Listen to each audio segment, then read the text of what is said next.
Hi everyone, this is Prashant from academics for CSE. Friends, आज के इस video में मैं आप लोगों के साथ बीपीएससी प्रीवियस ईयर क्वेश्चन को मैं डिस्कस करूंगा।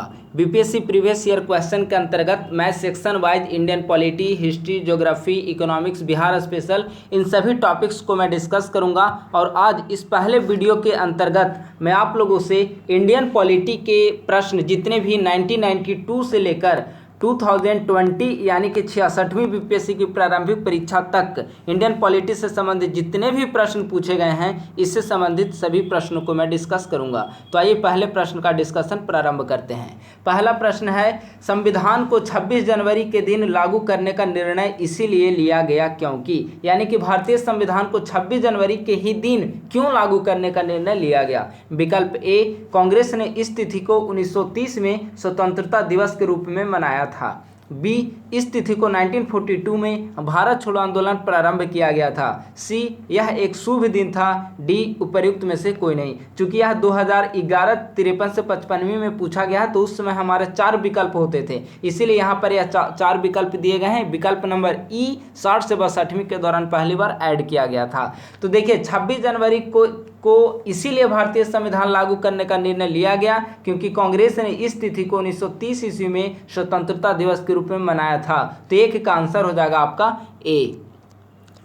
विकल्प नंबर 2 है, भारतीय संविधान में शामिल है, यानी कि भारतीय संविधान में क्या शामिल है। यहाँ पर अनुच्छेद, भाग और अनुसूचियां दिया गया है। आपको बताना है कि भारतीय संविधान में क्या है, कितने अनुच्छेद हैं, कितने भाग हैं, कितने अनुसूचियां हैं। तो देखिए, वर्तमान समय में भारतीय संविधान में 395 आर्टिकल्स हैं, 22 भाग हैं और 12 अनुसूचियां हैं। तो इसका आंसर हो जाएगा ए। अगर स्वतंत्रता के समय चर्चा की जाए तो ये 8 अनुसूचियां थी, लेकिन कालांतर में ऐड होते होते वर्तमान समय में यह 12 अनुसूचियां हैं। तो 2 का आंसर हो जाएगा आपका ए।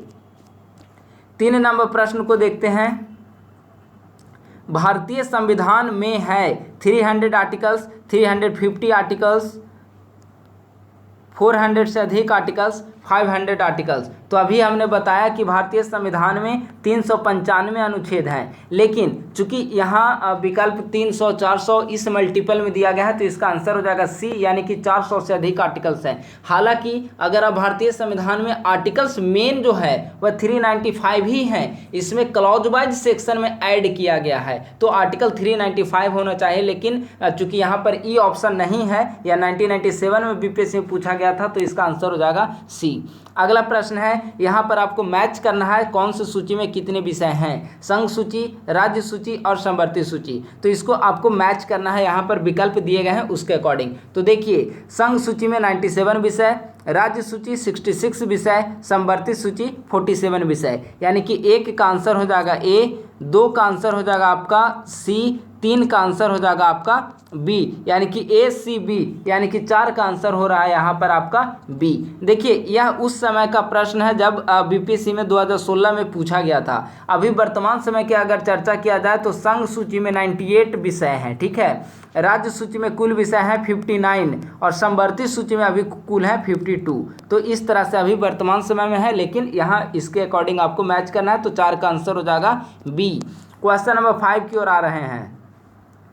निम्नलिखित शब्दों पर विचार करें। समाजवादी, प्रजातांत्रिक, सार्वभौमिक, धर्मनिरपेक्ष। सही शब्दों का विचारानुक्रम क्रम दीजिए। यानी कि आपको बताना है कि भारतीय संविधान के जो प्रस्तावना है, उस प्रस्तावना में इन चारों शब्दों का क्रम क्या है, कौन से शब्द पहले आते हैं। तो आपको प्रस्तावना हर किसी एस्पायरेंट्स को याद होनी चाहिए। हम भारत के लोग से लेकर अंतिम में 26 जनवरी 1949 को आध्यात्मित करते हैं, वहाँ तक याद होनी चाहिए। तो आप बीच में देखेंगे कि आप भारतीय संविधान का जब आप प्रस्तावना पढ़ेंगे तो उसमें कहा गया है कि भारत को एक सार्वभौमिक, ठीक है, सार्वभौमिक, समाजवादी, धर्मनिरपेक्ष और लोकतांत्रिक या प्रजातांत्रिक गणराज्य के रूप में भारत को घोषित किया गया है। यानी कि सबसे पहले इसमें सार्वभौमिक शब्द आता है, यानी कि सी। सार्वभौमिक के बाद आपका समाजवादी शब्द दिखता है, समाजवादी के बाद धर्मनिरपेक्ष शब्द है, उसके बाद प्रजातांत्रिक का लोकतांत्रिक शब्द की बात की गई है, यानी कि CADB, यानी कि विकल्प संख्या 5 का आंसर हो जाएगा आपका ए। 6 नंबर विकल्प है भारतीय संविधान की प्रस्तावना में समाजवादी शब्द किस संशोधन के तहत जोड़ा गया है, यानी कि समाजवादी शब्द किस संशोधन के तहत जोड़ा गया। तो बहुत इजी प्रश्न है, 42वें संविधान संशोधन 1976 के द्वारा भारतीय संविधान की प्रस्तावना के अंतर्गत समाजवादी शब्द को ऐड किया गया, यानी कि 6 का आंसर हो जाएगा आपका ए। प्रश्न संख्या 7 की ओर आ रहे हैं, एक नया राज्य बनाने में संविधान संशोधन के लिए कैसा बहुमत चाहिए, यानी कि जब भी संसद के द्वारा नए राज्य का निर्माण किया जाता है तो संशोधन के लिए कैसा बहुमत चाहिए। तो जब भी संसद के द्वारा नए राज्य का निर्माण किया जाएगा, नए राज्य की सीमा में परिवर्तन किया जाएगा, नाम में परिवर्तन किया जाएगा, तो ये साधारण बहुमत से प्रस्ताव वहाँ पारित की जानी चाहिए। और यह जानकारी के लिए मैं बता दूं कि आर्टिकल 368 में जो संविधान संशोधन की प्रक्रिया दी गई है उसके तहत इसकी लिस्टिंग नहीं की जाती। तो 7 का आंसर हो जाएगा आपका ए। 8 नंबर प्रश्न है, यहाँ पर मैं आंसर ना दिखे इसके लिए मैं भरपूर कोशिश कर रहा हूँ ताकि आप अपने से सॉल्व कर सकें। उन मौलिक अधिकारों का चयन करें जो भारतीय नागरिकों को प्राप्त हैं परंतु गैर नागरिकों को प्रदान नहीं किए गए हैं। तो देखिए, सबसे पहले यह आपको जानना है कि भारतीय नागरिकों को कौन कौन से मौलिक अधिकार प्रदान किए गए हैं। तो आर्टिकल 15, 16, 19, 29 एंड 30, ये 5 ऐसे आर्टिकल हैं जो सिर्फ और सिर्फ भारतीय नागरिकों को, ये 5 ऐसे मौलिक अधिकार हैं जो सिर्फ और सिर्फ भारतीय नागरिकों को प्रदान किए गए हैं, गैर नागरिकों को नहीं। तो इसके आधार पर आप विकल्प का आंसर चयन करिए। भाषण एवं अभिव्यक्ति की स्वतंत्रता आर्टिकल 19 में आता है, भाषण एवं अभिव्यक्ति की स्वतंत्रता आर्टिकल 19 में आता है, ठीक है। तो यहाँ पर मैं 19 लिख दिया। कानून के समक्ष समानता आर्टिकल 14 में, अल्पसंख्यकों के अधिकार यह 29 एंड 30 में आएगा, जीवन एवं स्वतंत्रता का रक्षण यह आर्टिकल 21। तो इसके आधार पर आपको चयन करना है कि कौन सा विकल्प जो है वह आपका उचित है। तो देखिए, हमने बताया कि 15, 16, 19, 29, 30 भारतीयों को प्राप्त है, यानी कि 19 भारतीयों को प्राप्त है, यानी कि विकल्प संख्या 1 जरूर आंसर होगा, ठीक है। 14 भारतीयों के साथ साथ गैर नागरिकों को प्रदान किए गए हैं, 2 को हटाइए। विकल्प संख्या 3 29 भी भारतीयों को प्रदान किए गए हैं, यानी कि विकल्प संख्या 1 एंड विकल्प संख्या 3 होंगे, ठीक है। तो आपको देना है 1 और 3, यानी कि यहाँ पर जो आंसर बैठ रहा है 8 का, इसके अकॉर्डिंग आपका आंसर ए होगा, ठीक है। कोई कन्फ्यूजन नहीं होनी चाहिए, मुझे लगता है आपका क्लियर हो चुका होगा। आपको याद रखना कि आर्टिकल 15, 16, 19, 29, 30 भारतीय नागरिकों को प्रदान किए गए हैं। इसके अलावा सभी ऐसे मौलिक अधिकार हैं जो सभी नागरिकों को प्रदान किए गए हैं। अगला प्रश्न, उच्चतम न्यायालय की व्यवस्था के अनुसार निजी भवनों के ऊपर राष्ट्रीय झंडे को फहराना ब्लैंक्स के तहत हर नागरिक का मौलिक अधिकार है, यानी कि निजी भवनों के ऊपर राष्ट्रीय झंडे को फहराना किस आर्टिकल के तहत प्रत्येक नागरिक का एक मौलिक अधिकार है। Article 14, article 19 clause 1A, article 21, article 25। तो देखिए, निजी अधिकार हमारे निजी भवनों पर झंडों को फहराना निजी अधिकार है, यह भारतीय संविधान के आर्टिकल 19 क्लॉज 1A के तहत प्रदान किया गया है। 9 का आंसर हो जाएगा आपका बी। प्रश्न संख्या यहाँ पर 10 को देखते हैं, भारतीय संविधान में संशोधन करके शिक्षा का अधिकार कब जोड़ा गया। 1 अप्रैल 2010, 1 अगस्त 2010, 1 अक्टूबर 2010, 1 दिसंबर 2010। तो दोस्तों इसका आंसर हो जाएगा ए, यानी कि 1 अप्रैल 2010 को 86वें संविधान संशोधन के द्वारा शिक्षा का अधिकार, राइट टू एजुकेशन को हमारा फंडामेंटल राइट्स घोषित किया गया। 10 का आंसर हो जाएगा आपका ए। 11 नंबर प्रश्न की ओर आ रहे हैं, निम्नलिखित में से कौन सा एक मानव अधिकार भारतीय संविधान के अंतर्गत मौलिक अधिकार भी है। सूचना का अधिकार, काम का अधिकार, शिक्षा का अधिकार, मकान का अधिकार। तो अभी हमने ऊपर डिस्कस किया, शिक्षा का अधिकार 1 अप्रैल 2010 को हमारा मौलिक अधिकार बना, यानी कि इसका शिक्षा का अधिकार, यानी कि 11 का आंसर हो जाएगा सी। देखिए यहाँ पर विकल्प डिस्कशन में गलत दे दिया है, आप लोग इसे ध्यान दीजिएगा।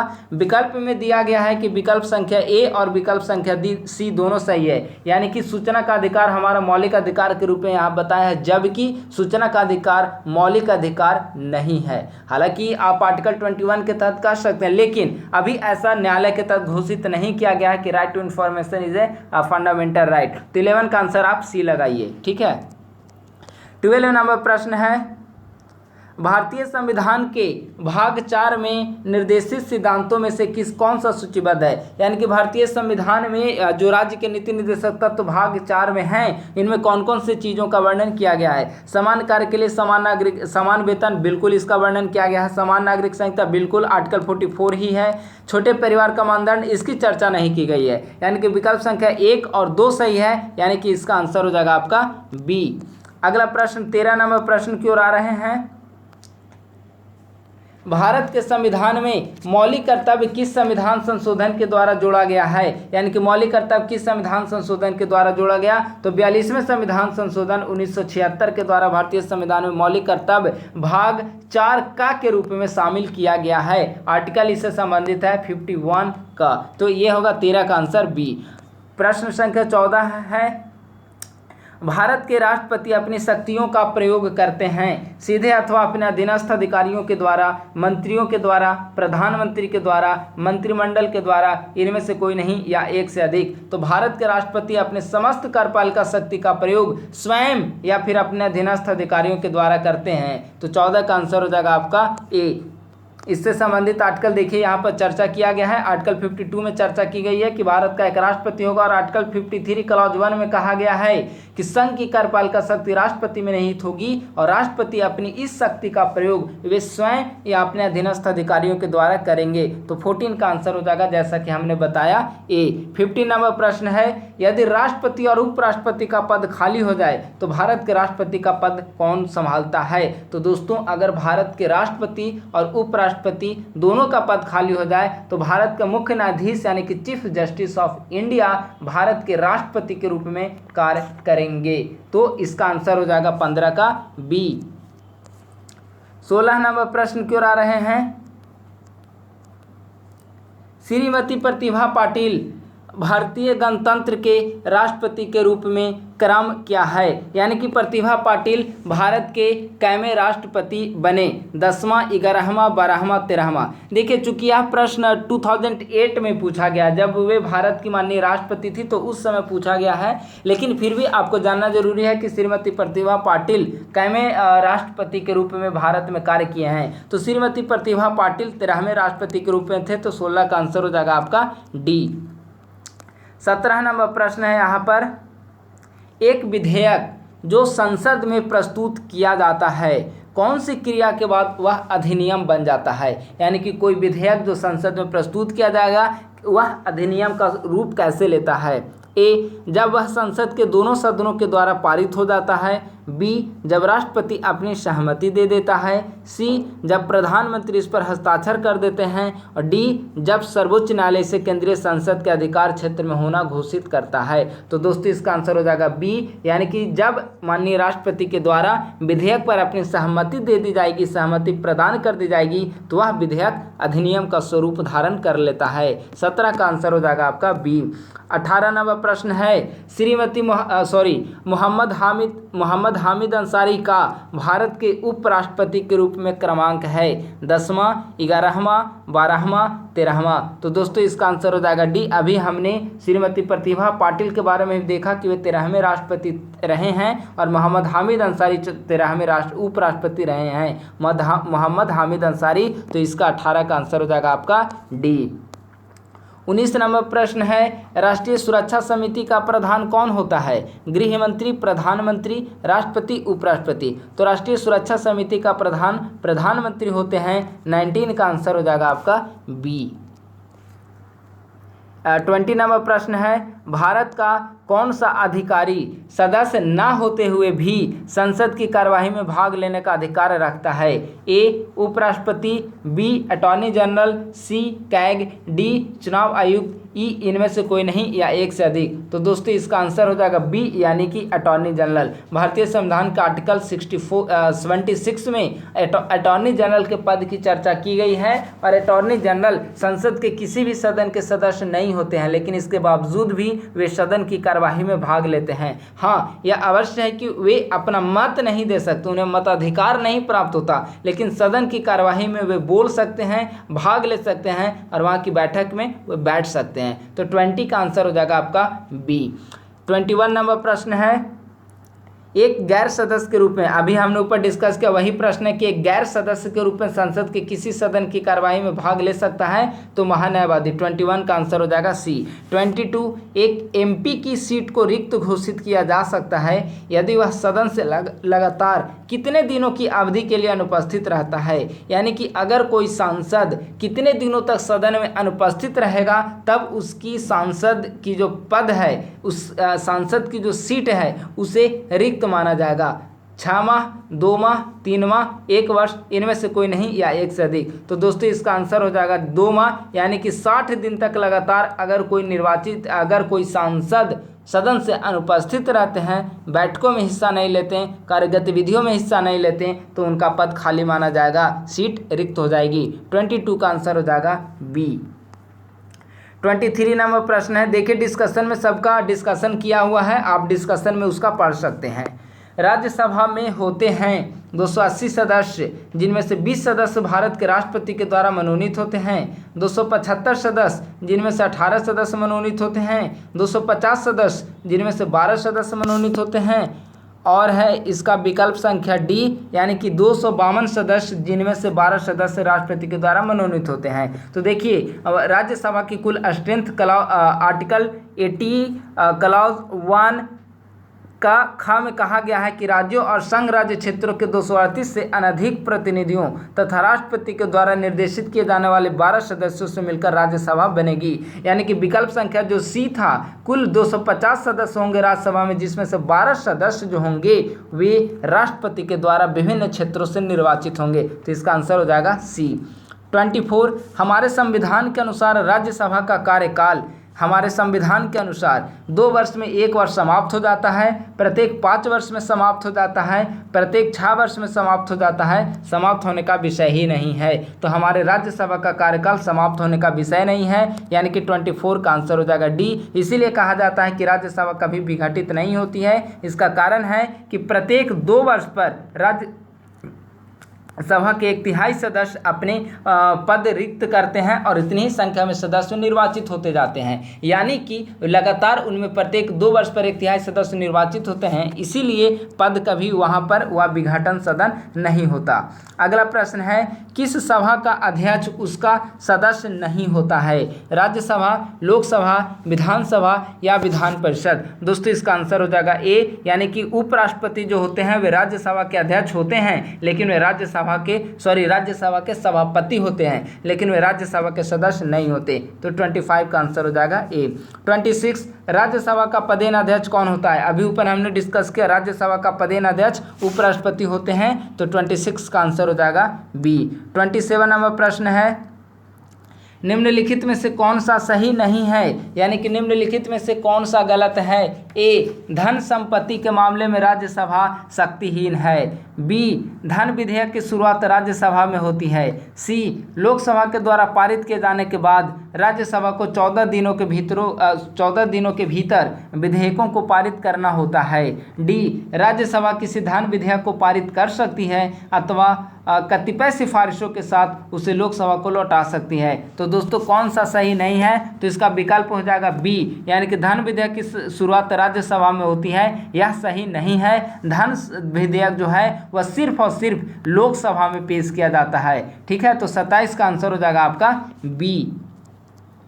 प्रश्न संख्या 28, धन विधेयक पेश किया जा सकता है लोकसभा में, राज्यसभा में, लोक व राज्य दोनों सभाओं में, लोकसभा व राज्यसभा दोनों के संयुक्त सत्र में, इनमें से कोई नहीं या एक से अधिक। तो धन विधेयक हमेशा, अभी हमने ऊपर डिस्कस किया कि धन विधेयक सिर्फ और सिर्फ लोकसभा में पेश किया जा सकता है। राज्यों के मामले में देखें तो राज्य विधानसभा में पेश किया जाता है। 28 का आंसर हो जाएगा ए। 29, लेखानुदान बना है। ए, कैग की रिपोर्ट पर मतदान के लिए। बी, अप्रत्याशित व्यय को पूरा करने के लिए। सी, बजट पारित लंबित होने के कारण निधि आवंटन हेतु। डी, बजट के लिए। ई, उपर्युक्त में से कोई नहीं या एक से अधिक। तो लेखानुदान बना है बजट पारित लंबित होने के कारण निधि आवंटित हेतु। 29 का आंसर हो जाएगा आपका सी। 29 हो गया है। 30 नंबर प्रश्न, लोक लेखा समिति अपनी रिपोर्ट प्रस्तुत करती है, यानी कि लोक लेखा समिति अपनी रिपोर्ट किसे प्रस्तुत करती है? नियंत्रक एवं महालेखा परीक्षक अर्थात कैग को, लोकसभा के स्पीकर को, संसदीय मामलों के मंत्री को, या फिर भारत के राष्ट्रपति को। तो दोस्तों इसका आंसर हो जाएगा बी, यानी कि लोकसभा के स्पीकर को। लोक लेखा समिति जो है वह अपनी रिपोर्ट लोकसभा के स्पीकर को सौंपती है, उसके बाद ये पटल पर रखने की प्रक्रिया बढ़ाई जाती है। 30 का आंसर हो जाएगा आपका बी। 31 नंबर प्रश्न की ओर आ रहे हैं। निम्नलिखित में से कौन सा विकल्प सही नहीं है? ए, सर्वोच्च न्यायालय का गठन। सर्वोच्च न्यायालय का गठन 1950 में हुआ था। बी, सर्वोच्च न्यायालय देश की उच्चतम अदालत है जिसमें अपील की जाती है। सी, सर्वोच्च न्यायालय कोर्ट मार्शल को छोड़ अन्य किसी भी उच्च न्यायालय या अदालतों की सुनवाई कर सकता है।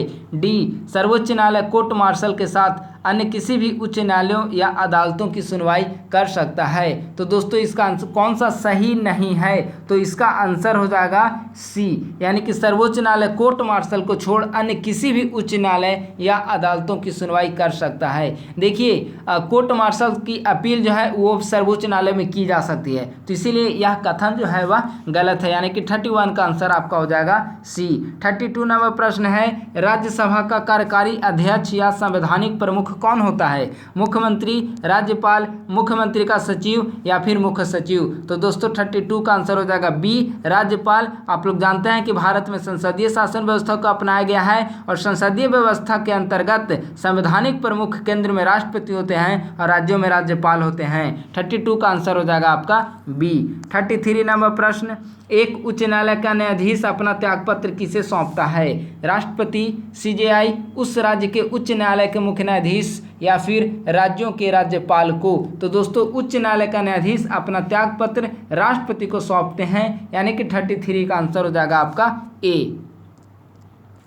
34, भारत में चलित न्यायालय यानी कि मोबाइल कोर्ट किसका मानस पुत्र है? यानी कि मोबाइल कोर्ट की कॉन्सेप्ट किसके द्वारा दी गई? न्यायमूर्ति भगवती के द्वारा, श्री राजीव गांधी के द्वारा, डॉक्टर एपीजे अब्दुल कलाम के द्वारा, श्रीमती प्रतिभा पाटिल के द्वारा? तो दोस्तों मोबाइल कोर्ट की जो कॉन्सेप्ट है वह भारत के पूर्व राष्ट्रपति डॉक्टर एपीजे अब्दुल कलाम के द्वारा दिया गया कॉन्सेप्ट है। तो 34 का आंसर हो जाएगा आपका सी।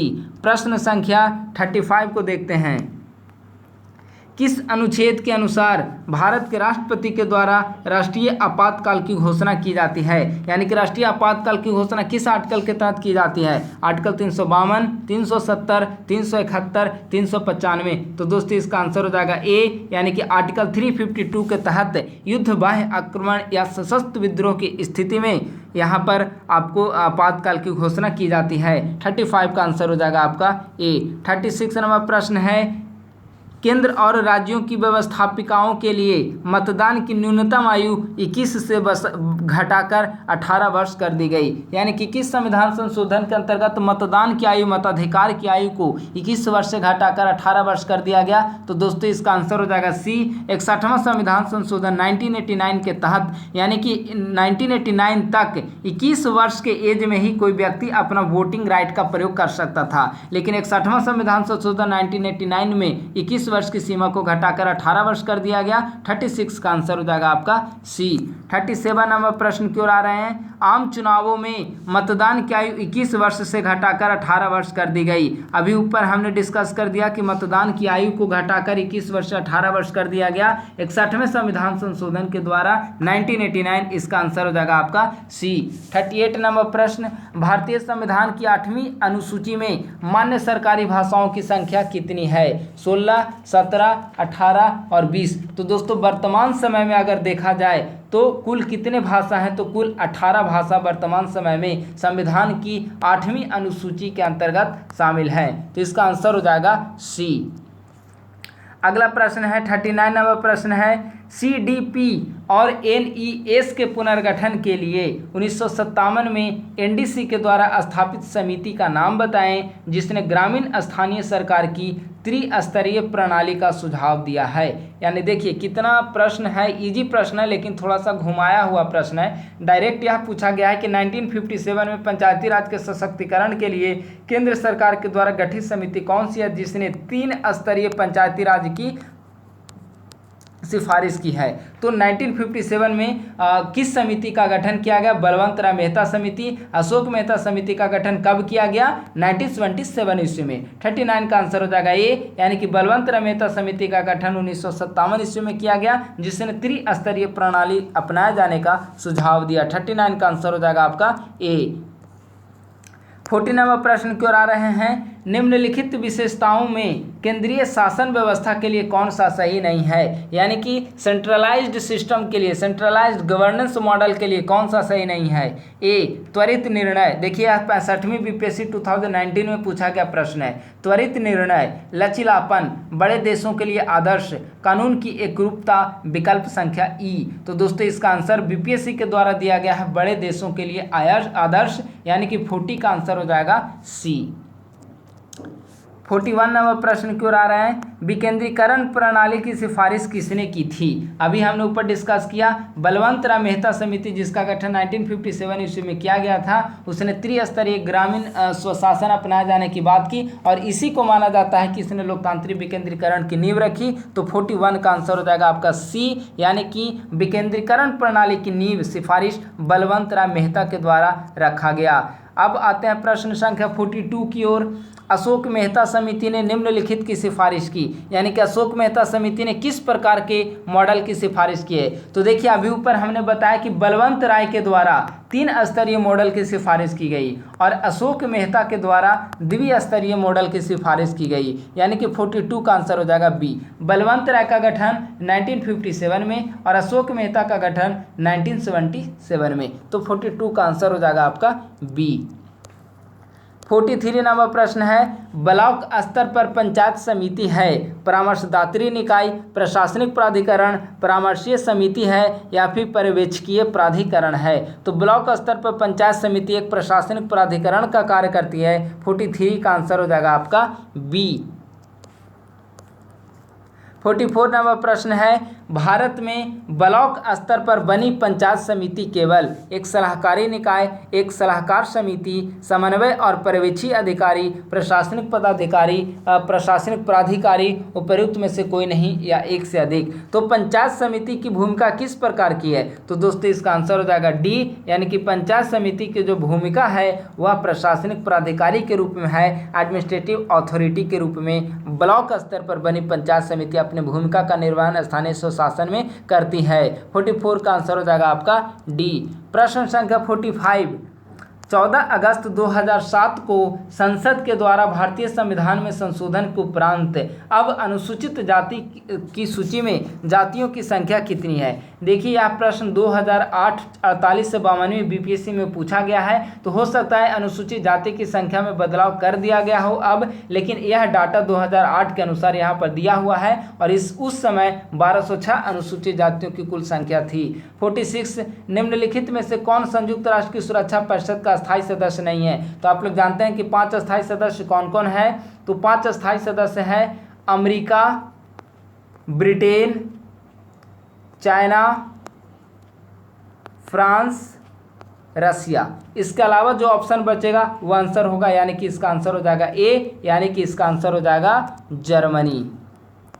47 नंबर प्रश्न, एमनेस्टी इंटरनेशनल एक संगठन है जो जुड़ा हुआ है। एमनेस्टी इंटरनेशनल किस प्रकार का एक संगठन है? महिला अधिकारों के संरक्षण का, मानव अधिकारों के संरक्षण का, अस्पृश्यता के उन्मूलन का या उपर्युक्त में से कोई नहीं? तो दोस्तों इसका आंसर हो जाएगा बी, यानी कि ह्यूमन राइट्स से संबंधित एनजीओ है एक एमनेस्टी इंटरनेशनल। तो 47 का आंसर हो जाएगा बी। मानव अधिकार के संरक्षण के लिए एमनेस्टी इंटरनेशनल उस दिशा में कार्य करती है और एमनेस्टी इंटरनेशनल का जो मुख्यालय है वह लंदन में इसका मुख्यालय है। अगला प्रश्न, चीन की समाचार एजेंसी का क्या नाम है? China news, China times, new China news agency, new China report. यानी कि चीन की समाचार एजेंसी का क्या नाम है? तो दोस्तों चीन की समाचार एजेंसी का नाम न्यू चाइना न्यू एजेंसी है, जिसे सिन्हुआ न्यू एजेंसी के रूप में भी जाना जाता है और चीन की एक समाचार एजेंसी है। तो 48 का आंसर हो जाएगा आपका सी।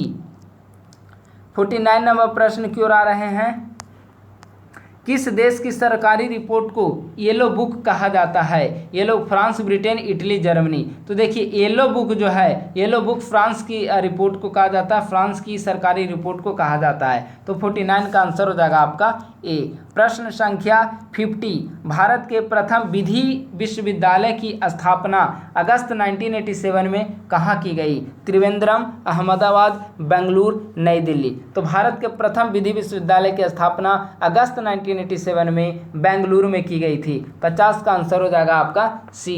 51 नंबर प्रश्न, सीमा सुरक्षा बल बॉर्डर सिक्योरिटी फोर्स, जिसे शॉर्ट में बीएसएफ के नाम से जाना जाता है, इसकी स्थापना कब की गई थी? तो बीएसएफ की स्थापना 1965 में की गई थी। अगर प्रश्न सीआरपीएफ के बारे में पूछा जाए तो सीआरपीएफ की स्थापना 1939 ईस्वी में की गई थी। तो बीएसएफ 1965, सीआरपीएफ 1939। अब प्रश्न संख्या 52 की ओर आ रहे हैं। भारतीय संविधान को संविधान सभा के द्वारा कब अंगीकृत किया गया? 26 नवंबर 1949, 15 अगस्त 1949, 2 अक्टूबर 1949, 15 नवंबर 1949 को। तो दोस्तों इसका आंसर हो जाएगा ए, यानी कि 26 नवंबर 1949 ईस्वी को भारतीय संविधान सभा के द्वारा भारतीय संविधान को अंगीकृत किया गया, यानी कि 52 का आंसर हो जाएगा आपका ए। प्रश्न संख्या 53, भारतीय संविधान दिवस कब मनाया जाता है? 26 अक्टूबर, 26 नवंबर, 26 जनवरी, 15 अगस्त, इनमें से कोई नहीं या एक से अधिक। तो दोस्तों इसका आंसर हो जाएगा बी, यानी कि 26 नवंबर को भारतीय संविधान दिवस मनाया जाता है। 53 का आंसर हो जाएगा बी। 54 नंबर प्रश्न, भारतीय संविधान को अपनाया गया था, किसके द्वारा भारतीय संविधान को अपनाया गया? संविधान सभा, ब्रिटिश संसद, गवर्नर जनरल, भारतीय संसद। तो भारतीय संविधान को संविधान सभा के द्वारा अपनाया गया है। 54 का आंसर हो जाएगा आपका ए। 55 नंबर प्रश्न, यही प्रश्न जो मैं पहले भी डिस्कस कर चुका हूँ। 55 नंबर प्रश्न आपने ध्यान दिया होगा तो इसका आप जवाब सही देंगे। भारतीय संविधान की प्रस्तावना के सिलसिले में निम्नलिखित में से कौन सा क्रम सही है? हमने बताया कि भारतीय संविधान की प्रस्तावना आपको पूरी तरह से याद होनी चाहिए। हम भारत के लोग से लेकर एक एक शब्द पूरी तरह से याद होनी चाहिए, और अगर आपको प्रस्तावना याद होगी तो इस प्रश्न को सॉल्व करने में आपको किसी भी प्रकार की समस्या नहीं होगी। प्रस्तावना में कहा गया है सर्वप्रथम सार्वभौम की चर्चा की गई है, उसके बाद समाजवादी, पंथ निरपेक्ष, लोकतंत्रात्मक गणराज्य की चर्चा की गई है, यानी कि 55 का आंसर हो जाएगा आपका डी। भारत कैसा राष्ट्र होगा? एक सार्वभौमिक राष्ट्र होगा, समाजवादी राष्ट्र होगा, धर्मनिरपेक्ष या पंथ निरपेक्ष राष्ट्र होगा, लोकतांत्रिक जनतांत्रिक राष्ट्र होगा और गणतंत्र होगा। 55 का आंसर हो जाएगा आपका डी। 56 नंबर प्रश्न की ओर चल रहे हैं। भारतीय संविधान की प्रस्तावना में भारत को किस रूप में घोषित किया गया? लगभग सिमिलर सवाल है। देखिए किस प्रकार से बीपीएससी के द्वारा बैक टू बैक किस प्रकार से प्रस्तावना से संबंध एक ही प्रकृति के पूछे गए हैं। तो भारतीय संविधान की प्रस्तावना में भारत को किस रूप में घोषित किया गया है? ऊपर अभी हमने डिस्कस किया, एक सार्वभौम, समाजवादी, धर्मनिरपेक्ष, लोकतांत्रिक गणराज्य के रूप में घोषित किया गया है। तो 56 का आंसर हो जाएगा सी। 57, भारत में लौकिक सार्वभौमिकता है। लौकिक सार्वभौमिकता का मतलब क्या होता है? लौकिक सार्वभौमिकता का मतलब हो गया कि जनता जो है वह संप्रभु है, क्योंकि संविधान की प्रस्तावना आरंभ होती है। हमें कैसे पता चलता है भारतीय संविधान की प्रस्तावना किस शब्द से प्रारंभ होती है जिसमें लौकिक संप्रभुता की चर्चा की गई है, लौकिक सार्वभौमिकता की चर्चा की गई है? तो आप लोग जानते होंगे कि हमारा जो प्रस्तावना प्रारंभ ही होता है वह कहता है हम भारत के लोग भारत को एक संपूर्ण प्रभुत्व संपन्न समाजवादी पंथ निरपेक्ष लोकतंत्रात्मक गणराज्य बनाने के लिए, यानी कि भारतीय संविधान की प्रस्तावना हम भारत के लोग शब्दों से प्रारंभ होती है। Be the people of India, इसका मतलब हो गया कि संप्रभुता जो है वह यहाँ की जनता में निहित है। 57 का आंसर हो जाएगा आपका डी। 58 नंबर प्रश्न, भारत में प्रजातंत्र इस तथ्य पर आधारित है कि, यानी कि भारत में प्रजातंत्र किस तथ्य पर आधारित है? ए, यहाँ का संविधान लिखित है। बी, यहाँ मौलिक अधिकार प्रदान किया गया है। सी, जनता को सरकारों को चुनने तथा बदलने का अधिकार प्राप्त है। डी, यह राज्य के नीति निर्देशक तत्व हैं। तो दोस्तों भारत में प्रजातंत्र सही मायने में इसीलिए है क्योंकि भारत में जनता को सरकार को चुनने और उसे बदलने का अधिकार दिया गया है, यानी कि 58 का आंसर हो जाएगा आपको सी। 59 नंबर प्रश्न, भारतीय संविधान की प्रकृति क्या है? यानी कि भारतीय संविधान किस प्रकार की है? संघीय, एकात्मक, संसदीय, प्रकृति में संघीय किंतु भावना में एकात्मक, उपयुक्त में से कोई नहीं या एक से अधिक। हमने मेंस आंसर राइटिंग में भी इसे डिस्कस किया है जब संघवाद डिस्कस कर रहा था, तो कि भारतीय संविधान की जो प्रकृति है न तो पूरी तरह से संघीय है और न ही पूरी तरह से एकात्मक है, बल्कि प्रकृति में संघीय है किंतु भावना में एकात्मक है। 59 का आंसर हो जाएगा आपका डी। 60 नंबर प्रश्न की ओर आ रहे हैं। भारतीय संविधान की 10वीं अनुसूची का संबंध है। देखिए, हमने अभी ऊपर बताया था कि भारतीय संविधान का जिस समय निर्माण किया गया था उसमें 8 अनुसूचियां थी। वर्तमान समय कुल 12 अनुसूचियां हैं, यानी कि अनुसूची नंबर 9, 10, 11 एंड 12 ये 4 अनुसूचियां बाद में जोड़ी गई है। तो संविधान की 10वीं अनुसूची किससे संबंधित है? तो दोस्तों, संविधान की 10वीं अनुसूची दल बदल निरोधी कानून से संबंधित है। 1985 52वां संविधान संशोधन। देखिए यहाँ पर लिखा गया है डिस्कशन में, भारतीय संविधान की 10वीं अनुसूची का संबंध दल बदल विरोधी कानून से है। इससे 52वां संविधान संशोधन अधिनियम 1985 के द्वारा जोड़ा गया था। 60 का आंसर हो जाएगा आपका डी, यानी कि संविधान की 10वीं अनुसूची दल बदल से संबंधित है। मैं और डिस्कस कर दे रहा हूं। शेष जो है 11 और 12वीं अनुसूची, 11वां पंचायती राज और 12वां अनुसूची जो है वह नगर निकाय या नगर पंचायत या फिर शहरी शासन से संबंधित है। तो इस प्रकार से 12 अनुसूचियां अभी वर्तमान समय में है। अगला, भूमि सुधार किस विषय के अंतर्गत है, किस सूची के अंतर्गत है? संघ सूची, समवर्ती सूची, राज्य सूची, इनमें से कोई नहीं। तो भूमि सुधार लैंड रिफॉर्म राज्य सूची का विषय है, स्टेट लिस्ट का सब्जेक्ट है और इस पर राज्य विधानमंडल कानून बनाने के लिए सामान्य परिस्थितियों में अधिकृत है। 61 का आंसर हो जाएगा आपका सी। 62, भारतीय नागरिकता प्राप्त नहीं की जा सकती है जन्म के द्वारा, देशीकरण के द्वारा, किसी भूभाग के सम्मिलीकरण के द्वारा, भारतीय बैंक में धन जमा करके। तो भारतीय नागरिकता प्राप्त नहीं की जा सकती है। तो दोस्तों इसका आंसर हो जाएगा डी, यानी कि देखिए ये 3 जो विधियां दी गई है, जन्म के द्वारा, देशीकरण के द्वारा, भूभाग के सम्मिलित करने पर, इसके द्वारा तो नागरिकता प्रदान हो जाएगी। लेकिन आप सिर्फ इस आधार पर भारतीय नागरिक नहीं बन सकते कि आपने भारतीय बैंक में अपना धन को जमा किया है। तो 62 का आंसर हो जाएगा आपका डी। अब 63 की ओर आ रहे हैं। प्रश्न संख्या 63,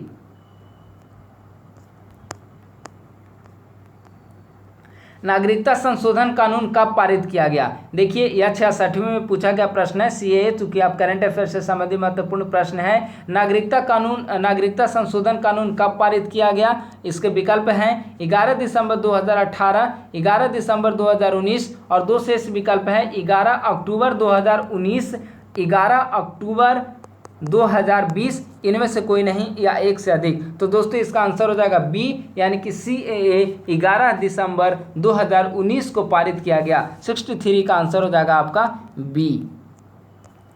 64, विधि का नियम या कानून का अधिराज्य का मतलब क्या है? कानून का शासन का मतलब क्या है? ए, सभी के लिए एक कानून और सभी के लिए एक न्यायतंत्र। बी, सभी के लिए एक कानून और सभी के लिए एक राज्य। सी, सभी के लिए एक राज्य और सभी के लिए एक न्यायतंत्र। डी, सभी के लिए एक कानून और सभी के लिए एक न्यायतंत्र। इनमें से कोई नहीं या एक से अधिक। तो विधि का शासन यानी कि रूल ऑफ लॉ का मतलब हो गया सभी के लिए एक समान कानून होगा और सभी के लिए एक समान न्यायतंत्र होगा। यही विधि का शासन का स्पष्ट उल्लेख, स्पष्ट व्याख्या करता है। तो दोस्तों 64 का आंसर हो जाएगा आपका ए।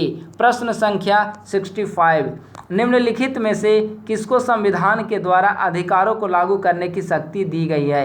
यानी कि ये निम्नलिखित में से कौन सा ऐसा विकल्प है जिससे संविधान के द्वारा यह शक्ति दी गई है कि आप मौलिक अधिकारों को लागू करें? भारत के सभी न्यायालयों को, संसद को, राष्ट्रपति को या सर्वोच्च न्यायालय या उच्च न्यायालय, जो कि विकल्प संख्या डी है। तो दोस्तों 65 का आंसर हो जाएगा डी, यानी कि सर्वोच्च न्यायालय और उच्च न्यायालय दोनों को मौलिक अधिकारों को लागू करने की शक्तियां दी गई है। और आप जानते हैं कि आर्टिकल 32 के तहत आप मौलिक अधिकार के हनन होने की स्थिति में सर्वोच्च न्यायालय में रीट दायर कर सकते हैं, अपनी याचिका दायर कर सकते हैं। और आर्टिकल 226 के तहत आप उच्च न्यायालय में जा सकते हैं और इसके आधार पर न्यायपालिका के द्वारा 5 प्रकार के रीट जारी किए जाते हैं। अगला प्रश्न, भारतीय संविधान में किस अनुच्छेद के अंतर्गत नागरिकों को मौलिक अधिकार प्रदान किए गए हैं? बहुत इजी प्रश्न है। भारतीय संविधान के मौलिक अधिकार, तो मौलिक अधिकार 12 से 35 यानी कि भाग 3 में मौलिक अधिकार का वर्णन किया गया है। अनुच्छेद इससे संबंधित है 12 से 35 तक। 66 का आंसर हो जाएगा आपका बी। देखिए यह प्रश्न चूंकि 1994 और 2000 पे पूछा गया, यहाँ पर लिखा है वर्तमान समय कुल 6 मौलिक अधिकार प्रदान किए गए हैं। पहले 7 मौलिक अधिकार थे, लेकिन संपत्ति के अधिकार को हटा दिया गया, तो वर्तमान समय कुल 6 मौलिक अधिकार ही शेष रहे। 67 नंबर प्रश्न, भारत के संविधान का निम्नलिखित में से कौन सा अनुच्छेद प्रेस की स्वतंत्रता से संबंधित है? यानी कि प्रेस की स्वतंत्रता, राइट टू प्रेस, किससे संबंधित है? आर्टिकल 19, 20, 21, 22। तो भारतीय संविधान का आर्टिकल 19 भारतीय संविधान के अंतर्गत प्रेस की स्वतंत्रता से संबंधित है, प्रेस को आज़ादी देता है। 67 का आंसर हो जाएगा आपका ए। 68 नंबर प्रश्न, निम्नलिखित में से कौन सा मूलभूत अधिकार नहीं है? संवैधानिक प्रतिकार का अधिकार, मूलभूत अधिकार यानी कि मौलिक अधिकार कौन सा नहीं है? संवैधानिक प्रतिकार यानी कि संवैधानिक अधिकार जो आर्टिकल 32 में दिया गया है, ठीक है। ये संपत्ति का अधिकार, शांतिपूर्ण एकत्र होने और देश भर में आज़ादी के साथ आने जाने का अधिकार। देखिए पहला ए नंबर विकल्प जो है वह आर्टिकल 32 से संबंधित है। सी और डी जो विकल्प है वह आर्टिकल 19 से संबंधित है। लेकिन संपत्ति का अधिकार पहले मौलिक अधिकार था, लेकिन 1978 44वें संशोधन से इसे हटा दिया गया, तो 68 का आंसर बी होगा। वर्तमान समय में यह मौलिक अधिकार नहीं है। प्रश्न संख्या 69, देखिए 65वें में पूछा गया प्रश्न है, बहुत ज़्यादा यह विवादित प्रश्न रहा था। स्टूडेंट ने इसे डॉट भी अपना लगाया था जब आयोग के द्वारा आंसर की जारी की गई थी। तो निम्नलिखित संवैधानिक उपचारों में से किसे पोस्टमार्टम कहा जाता है? यानी कि संवैधानिक उपचारों के अधिकार के तहत 5 प्रकार की रीट जो जारी की जाती है न्यायालय के द्वारा, बंदी, प्रत्यक्षीकरण, रीट, परमादेश, प्रतिषेध, अधिकार परीक्षा और उत्प्रेषण, उनमें से किसे पोस्टमार्टम कहा जाता है? इसके विकल्प प्रतिषेध, परमादेश, उत्प्रेषण, अधिकार परीक्षा, इनमें से कोई नहीं या एक से अधिक। तो दोस्तों इसका आंसर हो जाएगा डी, यानी कि अधिकार परीक्षा को पोस्टमार्टम के रूप में जाना जाता है। प्रश्न संख्या 70, एक कल्याणकारी राज्य का आदर्श वर्णित है। ए राज्य के नीति निर्देशक तत्व यानी कि डीपीएसपी में, मौलिक अधिकार यानी फंडामेंटल राइट्स में, संविधान की 7वीं अनुसूची में और संविधान की प्रस्तावना में। तो एक कल्याणकारी राज्य, एक वेलफेयर स्टेट की चर्चा भारतीय संविधान के डीपीएसपी के तहत आर्टिकल 38, देखिए आर्टिकल 38 में लोक कल्याणकारी राज्य की स्थापना, लोक कल्याणकारी राज्य के गठन का प्रावधान किया गया है। तो आर्टिकल 38 यानी कि डीपीएसपी यानी कि 70 का आंसर ए। 71 नंबर प्रश्न, भारत में निम्नलिखित में से किसके अंतर्गत पंचायती राज प्रणाली की व्यवस्था की गई है? मौलिक देखिए सबसे पहले याद आने की पंचायती राज प्रणाली की व्यवस्था कहाँ पर की गई है? तो आर्टिकल 40 जो है वह पंचायती राज के गठन की चर्चा करता है, और यह डीपीएसपी के यानी कि राज्य के नीति निर्देशक तत्व का एक भाग है। तो इसका आंसर क्या होगा? राज्य के नीति निर्देशक तत्व यानी कि सी। 72 नंबर प्रश्न, राज्य के नीति निर्देशक सिद्धांत किस प्रकार मौलिक अधिकार से भिन्न है? ए पूर्वोक्त केंद्रीय सरकार के लिए है और उपरोक्त राज्य के लिए। बी पूर्वोक्त संविधान का अंश नहीं है जबकि उपरोक्त है। देखिए पूर्वोक्त कहने का मतलब पहला यानी कि राज्य के नीति निर्देशक सिद्धांत, और उपरोक्त का मतलब मौलिक अधिकार। तो इसे आप लोग यहाँ पे समझिए। सी नीति निर्देशक सिद्धांत परिवर्तनीय नहीं है जबकि मौलिक अधिकार परिवर्तनीय है। डी उपर्युक्त में से कोई नहीं। बिल्कुल विकल्प नंबर सी जो है वह सही है। राज्य के नीति निर्देशक तत्व परिवर्तनीय नहीं है, इसका कहने का मतलब राज्य के नीति निर्देशक तत्व को लागू करने के लिए हमारी सरकार बाध्य नहीं है, जबकि मौलिक अधिकार को लागू करने के लिए सरकार बाध्य है, यानी कि मौलिक अधिकार परिवर्तनीय है। 72 का आंसर हो जाएगा आपका सी।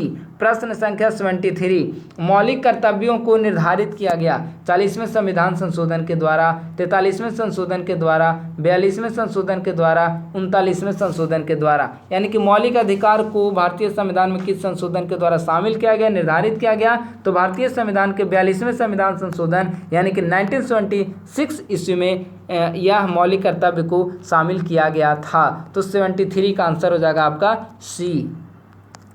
74 नंबर प्रश्न है, 42वें संविधान संशोधन के तहत 10 आचार आदेशों को किस नाम से जाना जाता है? तो देखिए मौलिक कर्तव्य जो शामिल किया गया था 42वें संविधान संशोधन के द्वारा, तो वो जो 10 कर्तव्य शामिल किए गए थे उसे ही 10 आचार आदेश कहा जाता है। यानी कि यह मौलिक अधिकार ने मौलिक कर्तव्य से आकर जुड़ेगा। 74 का आंसर हो जाएगा आपका बी।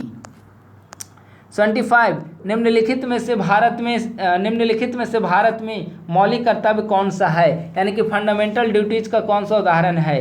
ए, न्यायपालिका से कार्यपालिका का पृथक्करण। बी, हमारी मिलीजुली संस्कृति की समृद्ध विरासत को संरक्षित करना।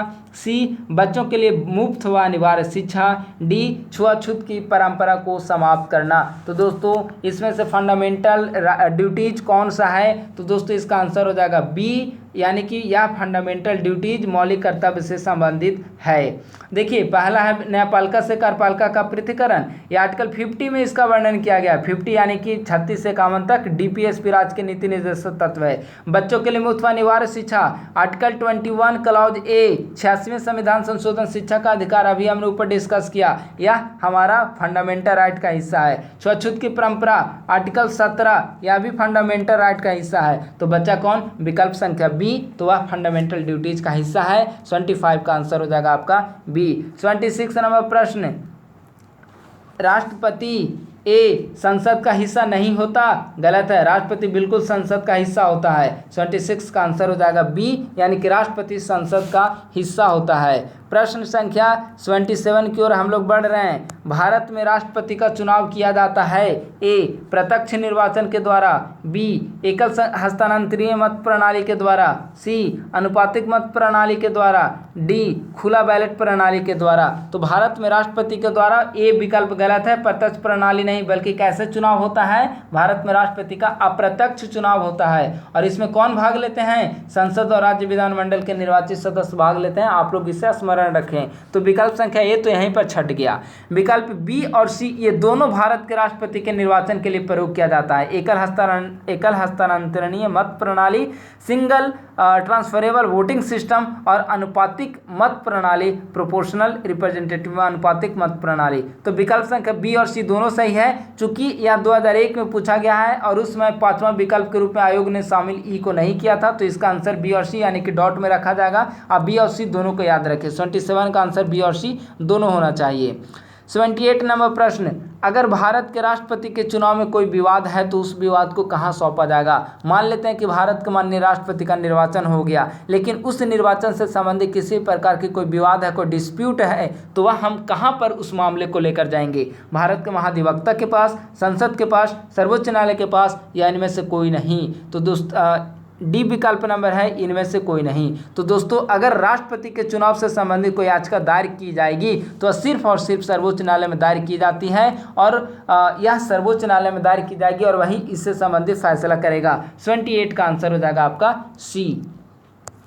29 नंबर प्रश्न की ओर देखते हैं। भारत के राष्ट्रपति को उसके पद से हटाया जा सकता है। भारत के प्रधानमंत्री के द्वारा, लोकसभा के द्वारा, भारत के महाभियोग के द्वारा, संसद के द्वारा। तो भारत के राष्ट्रपति को उसके पद से सिर्फ और सिर्फ संसद के द्वारा हटाया जाता है। वो भी किस प्रकार से, महाभियोग की प्रक्रिया के माध्यम से। महाभियोग की प्रक्रिया का वर्णन भारतीय संविधान के आर्टिकल 61 में किया गया है, यानी कि भारतीय संविधान के आर्टिकल 61 में वर्णित किए गए महाभियोग की प्रक्रिया के आधार पर भारतीय संसद के द्वारा भारत के माननीय राष्ट्रपति को उसके पद से हटाया जा सकता है। तो 29 का आंसर हो जाएगा आपका डी।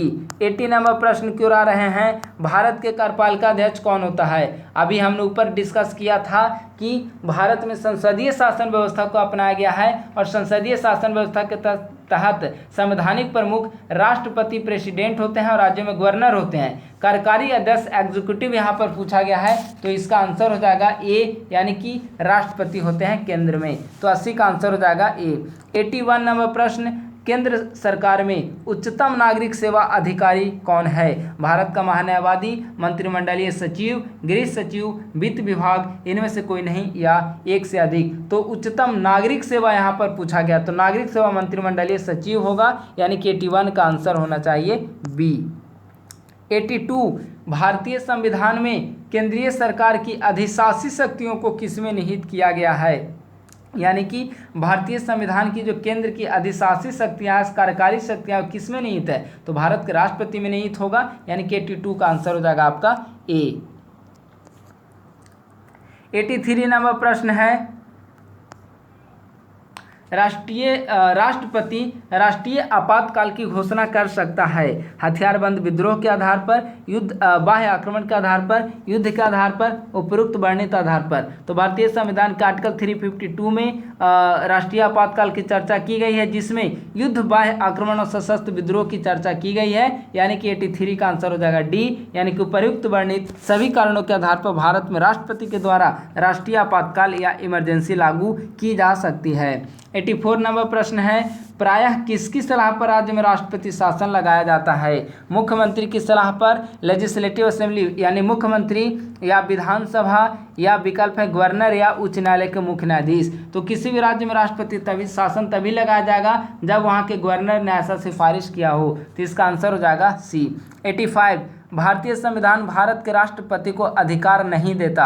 ए प्रधानमंत्री की नियुक्ति का, राज्यों के मुख्यमंत्री की नियुक्ति का, रक्षा बलों का सर्वोच्च कमांडर होने का, देश के किसी भाग में आपातकालीन स्थिति लागू करने का। तो दोस्तों इसका आंसर हो जाएगा बी, यानी कि राज्यों के मुख्यमंत्री की नियुक्ति राज्यपाल के द्वारा की जाती है, न कि भारत के राष्ट्रपति के द्वारा। तो 85 का आंसर हो जाएगा आपका बी। 86 नंबर प्रश्न, भारत के राष्ट्रपति को यह अधिकार नहीं प्राप्त है कि वह ए क्षमादान करे, सर्वोच्च न्यायालय के न्यायाधीश को हटाए, आपातकाल की घोषणा करे, या अध्यादेश जारी करे। यानी कि भारत के राष्ट्रपति निम्नलिखित में से कौन सा कार्य नहीं कर सकता? तो सर्वोच्च न्यायालय के न्यायाधीश को हटाने का कार्य भारत के राष्ट्रपति के द्वारा नहीं, बल्कि यह संसद के द्वारा यह कार्य की जाती है, और उन्हें हटाने के लिए महाभियोग जैसी प्रक्रिया का प्रयोग किया जाता है। 86 का आंसर हो जाएगा बी।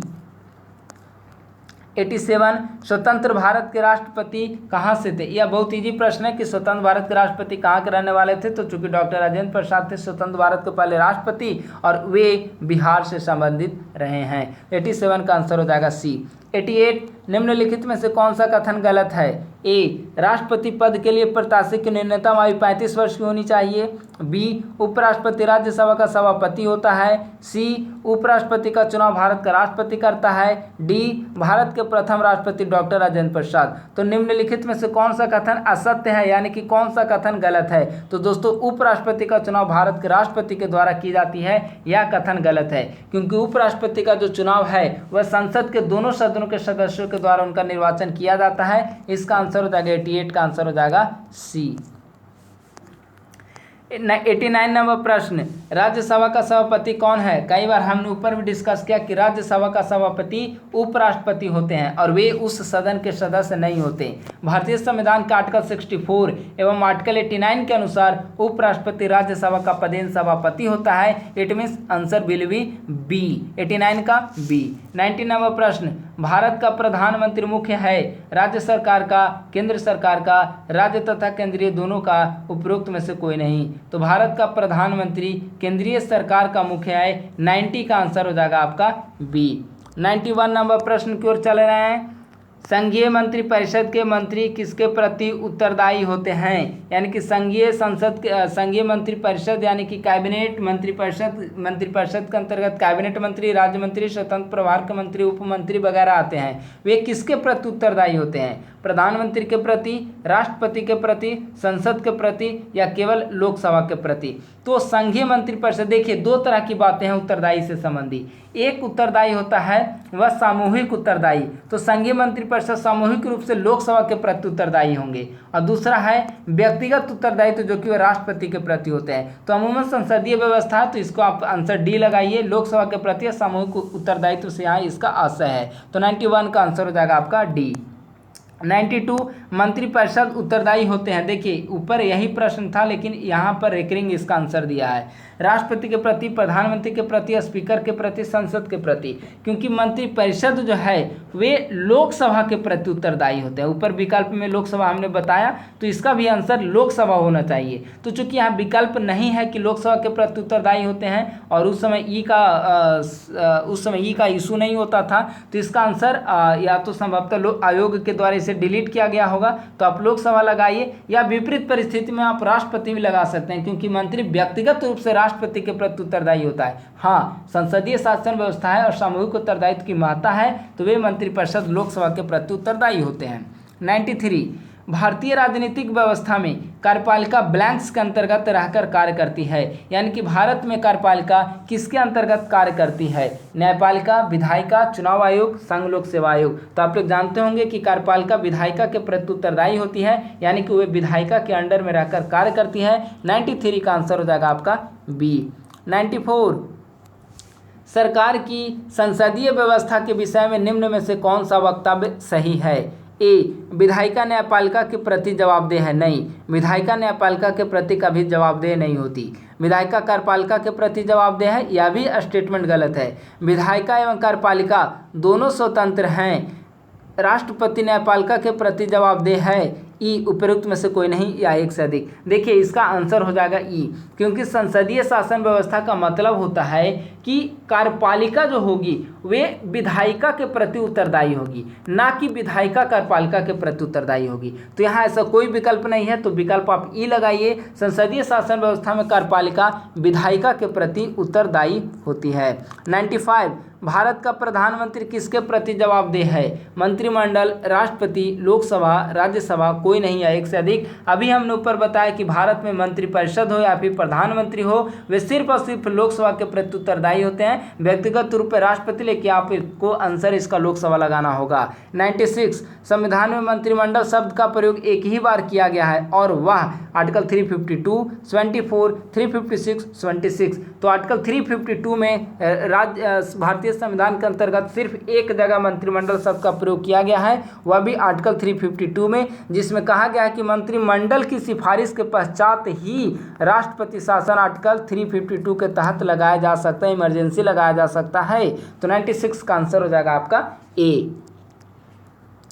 97 नंबर प्रश्न है, भारतीय सरकार को कानूनी विषयों पर परामर्श कौन देता है? अटॉर्नी जनरल, उच्चतम न्यायालय के मुख्य न्यायाधीश, विधि आयोग के अध्यक्ष, इनमें से कोई नहीं। तो कानूनी विषयों पर परामर्श अटॉर्नी जनरल देने का कार्य करता है। 97 का आंसर हो जाएगा आपका ए। 98 नंबर प्रश्न है, भारत का महान्यायवादी किसके द्वारा नियुक्त किया जाता है? विधि आयोग के द्वारा, भारत के राष्ट्रपति के द्वारा, लोकसभा के अध्यक्ष के द्वारा, प्रधानमंत्री के द्वारा, इनमें से कोई नहीं या एक से अधिक। तो देखिए ऊपर वाले प्रश्न का डिस्कशन में लिखा गया है, संविधान के आर्टिकल 76 के अनुसार भारत सरकार को कानूनी मामलों में परामर्श देने के लिए राष्ट्रपति अटॉर्नी जनरल की नियुक्ति करता है। यानी कि अटॉर्नी जनरल महान्यायवादी की नियुक्ति कौन करता है? तो राष्ट्रपति करता है। 98 का आंसर हो जाएगा आपका बी।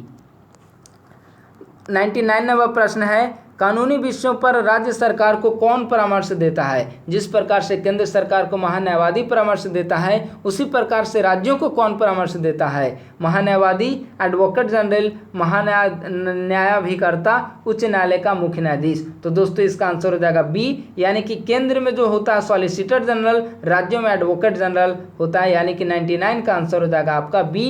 एडवोकेट जनरल राज्यों में कानूनी विषयों पर राज्य सरकार को परामर्श देने का कार्य करता है।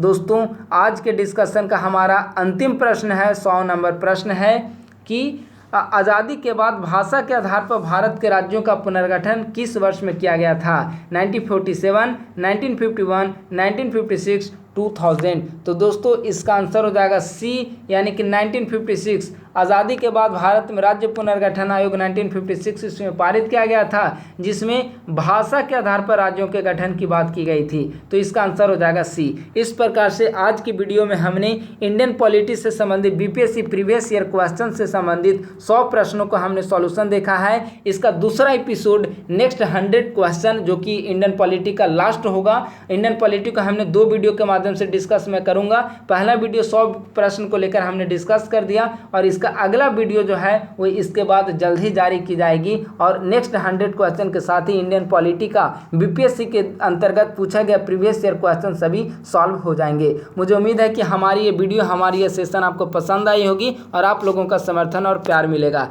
थैंक यू सो मच, बहुत बहुत धन्यवाद। चैनल को लाइक, सब्सक्राइब और शेयर करना ना भूलें। Thank you so much.